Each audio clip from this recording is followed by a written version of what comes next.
Hello everyone.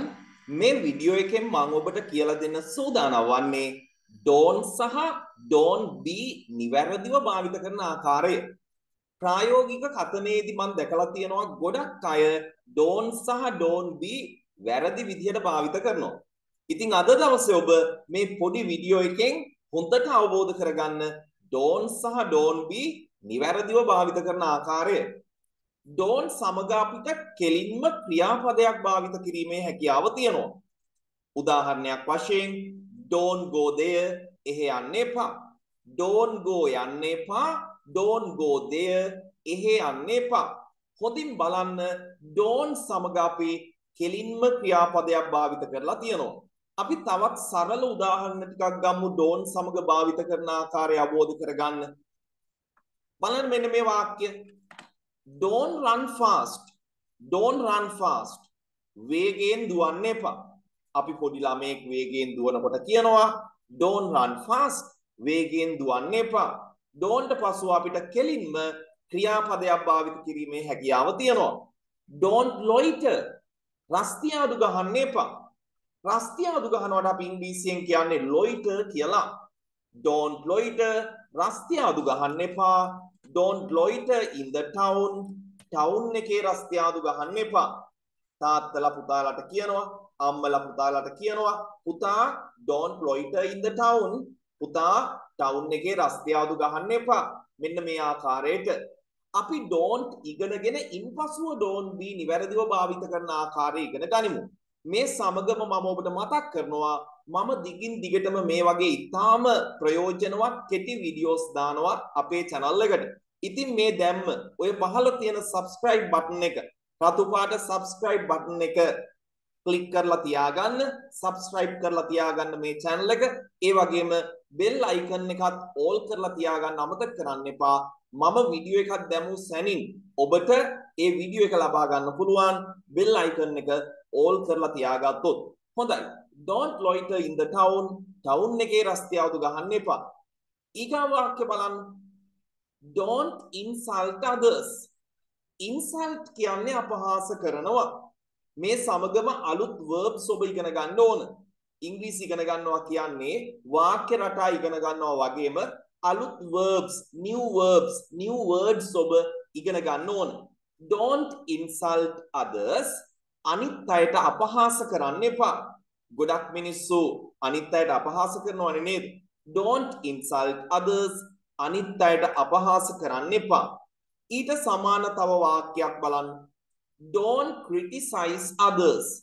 criticize කියන්නේ විවේචනය කරනවා. Don't criticize others. අනිත් අයව විවේචනය කරන්න එපා. Don't criticize others. අනිත් අයව විවේචනය කරන්න එපා. මෙන්න ලස්සන කියමනක් තියෙනවා ඔබ මේක මතක තියාගන්න. මේක හොඳට මතක තියාගන්න. Don't compare yourself with others. Don't compare yourself with others. ඔයාව අනිත් අය සමග compare කරන්න එපා. සංසන්දනය කරන්න එපා. compare කියන්නේ සංසන්දනය කරනවා. දැන් ගොඩක් අය අනිත් අයත් එක්ක සංසන්දනය කරනවනේ තමන්ම නේද? ලස්සන කියමනක් තියෙනවා මට මතක් වෙනවා. Don't compare yourself with others. If you do so, you are insulting yourself. ඒකේ තේරුම තමයි ඔබව අන් අය සමග සංසන්දනය කරන්න යන්න එපා. ඔබ එහෙම කළොත් ඔබටම අපහාස කරගත්තා වැනිය. If you do so, you are insulting yourself. ලස්සන කියමනක් ඒකත් මතක තියාගන්න. හොඳයි. පරක්කු වෙන්න එපා කියලා අපි ඉංග්‍රීසියෙන් කියන්නේ කොහොමද? පරක්කු වෙන්න එපා. Don't late. Don't late කිව්වොත් මේ වාක්‍ය හරිද? නෑ. අපි පරක්කු වෙන්න එපා කියනකොට don't late කියන්නේ නැහැ. late කියන්නේ adjective එකක්. මම ඔබට නැවත කිව්වා don't පසුව කෙලින්ම තියන්නේ ක්‍රියාපදයක් කියලා. පරක්කු වෙන්න එපා කියනකොට අපිට මෙන්න මෙහෙම කියන්න පුළුවන් don't get late. get late කියන්නේ පරක්කු වෙනවා කියන එක. ඒක තමයි verb එක. get late තමයි verb එක. adjective එක තමයි late. අපි කියන්නේ you are late ඔයා පරක්කුයි. I'm late මම පරක්කුයි. late කියන්නේ adjective එක. ක්‍රියාපදේ තමයි get late. ඔබ මතක තියාගන්න adjective එකක් දානවා නම් අනිවාර්යයෙන්ම ඔබ be දැමිය යුතු වෙනවා. පරක්කු වෙන්න එපා කියලා මෙන්න මේ ආකාරයටත් කියන්න පුළුවන්. Don't be late. පරක්කු වෙන්න එපා. Don't be late. පරක්කු වෙන්න එපා. අපි adjectives ටිකක් දාමු. ඒ කියන්නේ don't be භාවිත කරන ආකාරයත් අපි මේ සමගම ඉගෙන ගමු. ආත්මාර්ථකාමී වෙන්න එපා. ආත්මාර්ථකාමී කියන්නේ adjective එකක්. selfish adjective එකක්. එතකොට අපි අනිවාර්යයෙන්ම don't සමග be භාවිත කරනවා. ආත්මාර්ථකාමී වෙන්න එපා. don't be selfish. don't be selfish. ආත්මාර්ථකාමී වෙන්න එපා. අපි තවත් adjective එකක් භාවිත කරලා ප්‍රායෝගික කතනයේදී නිතරම භාවිත කරන තව වාක්‍යයක් නිර්මාණය කරමු. ආඩම්බර වෙන්න එපා. කොහොමද කියන්නේ? ආඩම්බරයි කියන්නේ අපි ගන්නේ proud නේ. ආඩම්බර වෙන්න එපා. Don't be proud. Don't be proud. ඔය තරම් ආඩම්බර වෙන්න එපා. Don't be so proud. එහෙම කියන්නත් පුළුවන්. Don't be so proud. ඔය තරම් ආඩම්බර වෙන්න එපා. හොඳට මතක තියාගන්න ක්‍රියාපදයක් සමග අපි don't කෙලින්ම භාවිත කරනවා.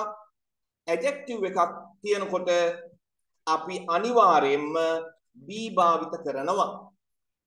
කටකාර වෙන්න එපා. Don't be talkative. කටකාර වෙන්න එපා. Don't be talkative. talkative කියන්නේ කටකාරයි. ඒක adjective එකක්. ඒ නිසා මතක තියාගන්න adjective එකක් භාවිත කරනකොට be භාවිත කළ යුතුම වෙනවා. නපුරු වෙන්න එපා. Don't be cruel. cruel කියන්නේ නපුරුයි. නපුරු වෙන්න එපා. Don't be cruel. හොඳයි. ඔබ මේවා හොඳින් මතක තියාගන්න පැටලෙන්නේ නැතුව නිවැරදිව ඉංග්‍රීසියෙන් කතා කරන විට භාවිත කරන්න කියලා මම ඔබට යෝජනා කරනවා. හොඳයි එහෙනම් අපි අලුත් වීඩියෝ එකකින් හමු වෙමු. ගිහින් එන්නම්. Have a nice day. Bye.